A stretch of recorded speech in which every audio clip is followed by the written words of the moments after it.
Dándole seguimiento al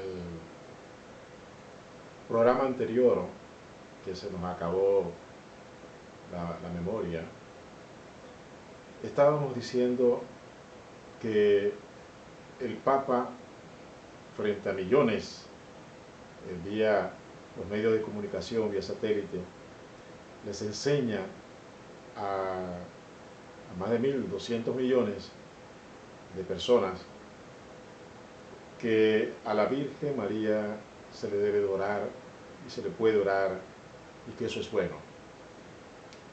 Pero estamos diciendo de que ese es un error garrafal, porque la Biblia nos enseña en el libro de Hebreos que solamente hay un solo mediador entre Dios y los hombres, Jesucristo hombre. Fíjense que la Biblia es determinante cuando dice hay un solo mediador entre Dios y los hombres, Jesucristo hombre. Porque Jesucristo es el Hijo de Dios. Era el Hijo eterno, el Hijo primogénito, unigénito,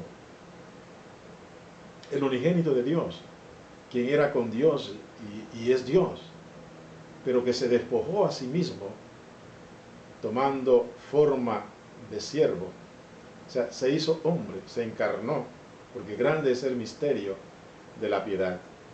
Dios se hizo carne, se está refiriendo a nuestro Señor Jesucristo. Entonces, Dios dejó su forma de Dios y tomó una forma de hombre.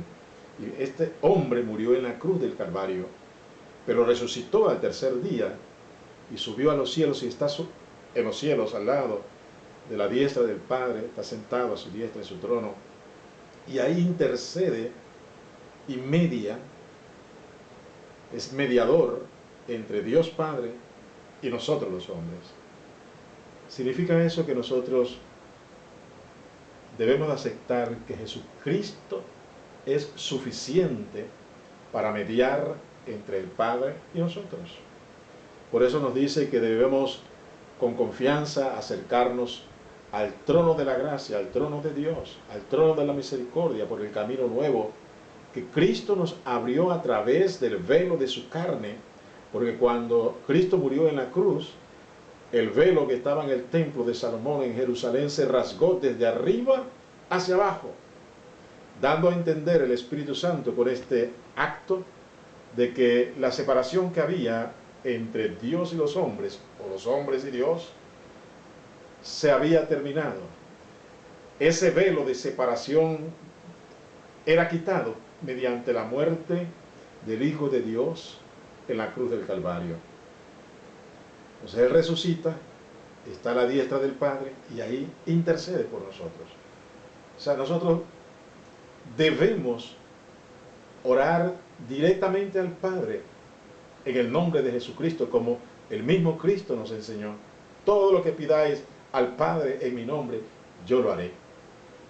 O sea, si esto nos lo ha enseñado el Hijo de Dios estando en la tierra y por el Espíritu Santo, los apóstoles también nos enseñaron esto, ¿por qué nosotros vamos a errar orándole a la Virgen María,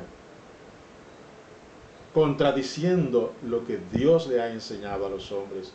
Y esto es lo que está haciendo el Papa Francisco. Está enseñando con su ejemplo un error de doctrina, un error totalmente contrario al Evangelio.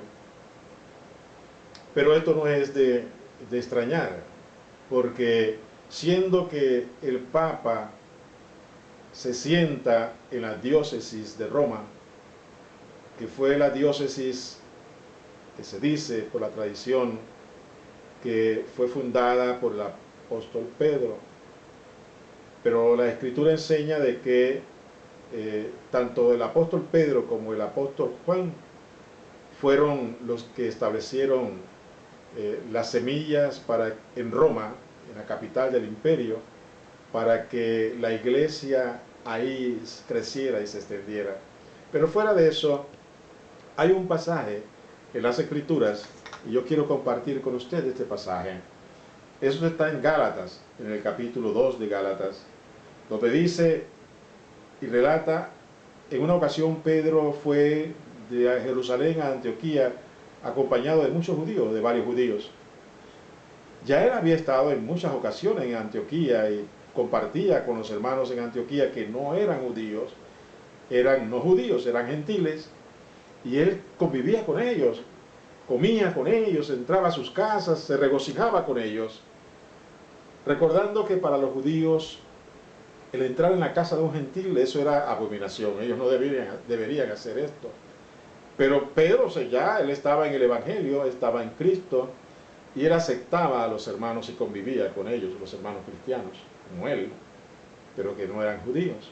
Pero cuando él venía con judíos, él cambiaba su proceder, él cambiaba su conducta, su actitud cambiaba totalmente. Él se volvía judío y ponía separación.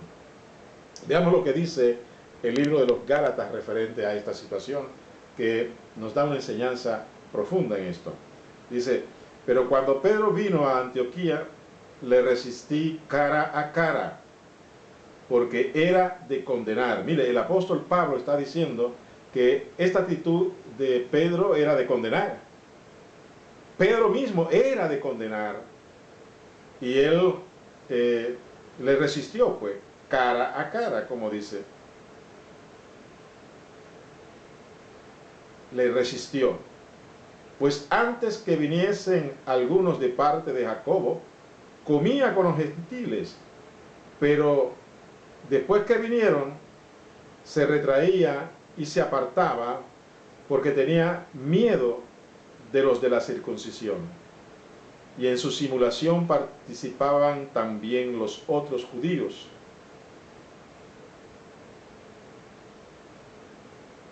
De tal manera que aún Bernabé fue también arrastrado por la hipocresía de ellos. Aquí hay algo. Bernabé se tornó realmente un apóstol, aunque apóstol por ministerio. Él era el acompañante del apóstol San Pablo en sus viajes. Era un hombre firme en la palabra, en el Evangelio. Era un hombre fiel, leal a la palabra de Dios. La predicaba y la enseñaba, principalmente en Antioquía. Pero Pedro comenzó a contaminar a este hombre fiel con su conducta, que no era la correcta de acuerdo al Evangelio. Y cuando Pablo percibe el daño que Pedro le estaba haciendo a los hermanos, él reacciona inmediatamente, como relata este pasaje de las Escrituras. Dice, y en su simulación participaban también los otros judíos, de tal manera que aún Bernabé fue también arrastrado por la hipocresía de ellos. Cuando Pablo dice, aún Bernabé fue arrastrado, significa que Bernabé era una columna firme en la iglesia de Antioquía, pero fue arrastrado por la hipocresía de Pedro a hacer lo mismo. Entonces, esto produjo una reacción del apóstol Pablo. Dice, pero cuando vi que no andaban rectamente conforme a la verdad del Evangelio, dije a Pedro delante de todos. O sea, Pablo discernió rápidamente que la actitud de Pedro, la conducta de Pedro no era conforme al Evangelio, conforme a la verdad del Evangelio. Esto significa que los líderes cristianos, su conducta, su proceder debe ser de acuerdo a la verdad del Evangelio. Pablo reprendió duramente a Pedro, el apóstol. El apóstol Pedro era, si no el principal, uno de los principales en la iglesia en Jerusalén, en la iglesia judía. Pero fue reprendido por Pablo, que también era judío, porque su conducta era contraria al Evangelio. Se había torcido, se estaba torciendo su conducta y su vida y su proceder, y estaba contaminando a otros, como en el caso de Bernabé. Por eso me tomo yo la libertad, sin ser el apóstol Pablo, pero sí un creyente, un hijo de Dios, de que al ver la conducta del Papa